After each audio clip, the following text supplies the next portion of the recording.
Hi friends, എല്ലാവർക്കും പുതിയൊരു വീഡിയോയിലേക്ക് സ്വാഗതം. ഇന്ന് ഞാൻ നിങ്ങളെ പരിചയപ്പെടുത്തുന്ന റോസിഡ എന്നറിയപ്പെടുന്ന ചെടിയാണ്. ഇതിൻ്റെ മറ്റൊരു പേരെന്ന് പറയുന്ന ഫസ്റ്റ് ലവ് പ്ലാന്റ് എന്നാണ്. ഇതിൽ റോസിഡ റെഡാണ് ഞാൻ കാണിക്കുന്നത്. ഇതിൻ്റെ 4 കളർ ഇപ്പോൾ അവൈലബിൾ ആണ്: റെഡ്, വൈറ്റ്, യെല്ലോ, പിങ്ക്. ഈ പിങ്ക് പൂക്കൾ കണ്ടു കഴിഞ്ഞാൽ ഏകദേശം ചാമ്പയുടെ പൂക്കൾ പോലെയാണ് തോന്നുന്നത്. ഇതിങ്ങനെ ഒരു 6-7 മുട്ടുകൾ ഇങ്ങനെ ഒന്നിച്ച് വന്നിട്ട് അതൊന്നിച്ച് വിരിഞ്ഞ് ഒരു പഞ്ചായിട്ട് നിൽക്കുന്ന കാണാൻ നല്ലൊരു ഭംഗിയാണ്. ഓരോ നല്ല 5 തളമുള്ള പൂവിൻ്റെ ഷേപ്പ് വന്നിട്ട് അതിൽ നിന്ന് ഇങ്ങനെ നാര് പോലെയാണ് വരുന്നത്. ഏകദേശം ഒരാഴ്ചയൊക്കെ തന്നെ ഈ പൂക്കൾ ഇങ്ങനെ അതുപോലെ തന്നെ നിൽക്കും. പക്ഷേ നമ്മൾ 2 നേരവും നല്ല രീതിയിൽ വെള്ളം കൊടുക്കണം. വെള്ളം കൊടുത്തില്ലെങ്കിൽ എന്ത് പറ്റുമെന്ന് വെച്ച് കഴിഞ്ഞാൽ ഈ നാരുകൾ പോലുള്ള ഭാഗം പെട്ടെന്ന് അടർന്നു പോയിട്ട് പൂക്കൾക്കൊരു ഭംഗിയില്ലാതായി പോവും. അപ്പോൾ അതുകൊണ്ട് വെള്ളം കൊടുക്കുന്ന കാര്യത്തിൽ നമ്മൾ പൂത്ത് കഴിഞ്ഞാൽ അത്യാവശ്യമായിട്ട് നമ്മൾ വെള്ളം കൊടുക്കുന്ന കാര്യത്തിൽ ശ്രദ്ധിക്കണം.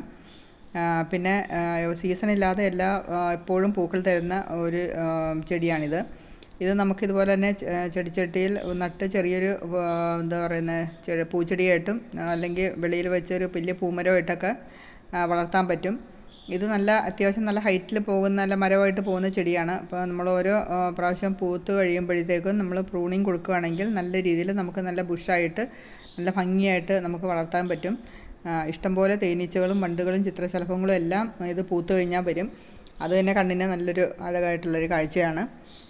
പിന്നെ പ്രത്യേകിച്ച് പരിചരണത്തിൻ്റെ ഒന്നും ആവശ്യമില്ല. മാസത്തിലൊരിക്കൽ 19 നമ്മൾ ഇട്ട് കൊടുക്കുകയാണെങ്കിൽ ചെടിക്ക് പൂക്കാനൊക്കെ ഇച്ചിരൂടെ നല്ലതാണ്. പിന്നെ ഇതിൻ്റെ പ്രൊപ്പഗേഷൻ എന്ന് പറയുന്നത് ചെറിയ തണ്ടൊക്കെ നമുക്ക് ഇതുപോലെ നട്ട് അല്ലെങ്കിൽ എയർ ലെയർ ചെയ്തൊക്കെ നമുക്ക് പുതിയ ചെടികൾ ഉണ്ടാക്കിയെടുക്കാനായിട്ട് പറ്റും.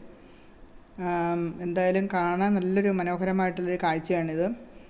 പിന്നെ ഇതിങ്ങനെ ഈ ചെടിയെ പൂത്തെല്ലാം കഴിഞ്ഞ് കഴിയുമ്പോൾ നമ്മൾ പ്രൂണിങ് ഒക്കെ ചെയ്യണമെന്ന് പറഞ്ഞല്ലോ. അപ്പോൾ അത് കഴിയുമ്പോഴത്തേക്കും ഇതിൻ്റെ ചെറിയ ശാഖകളൊക്കെ പുതിയ തളിരിലൊക്കെ നല്ല ബ്രൗൺ നിറത്തിലൊക്കെ വരും.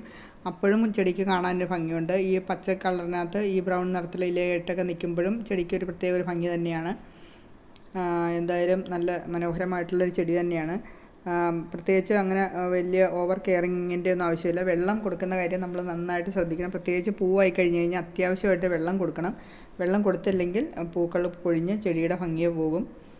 ഇതൊക്കെയാണ് ഈ ചെടിയുടെ പ്രത്യേകത എന്ന് പറയുന്നത്. എല്ലാവർക്കും എൻ്റെ വീഡിയോ ഇഷ്ടപ്പെട്ടെന്ന് വിചാരിക്കുന്നു. വീഡിയോ ഇഷ്ടപ്പെടുകയാണെങ്കിൽ ഷെയർ ചെയ്യുക, ലൈക്ക് ചെയ്യുക.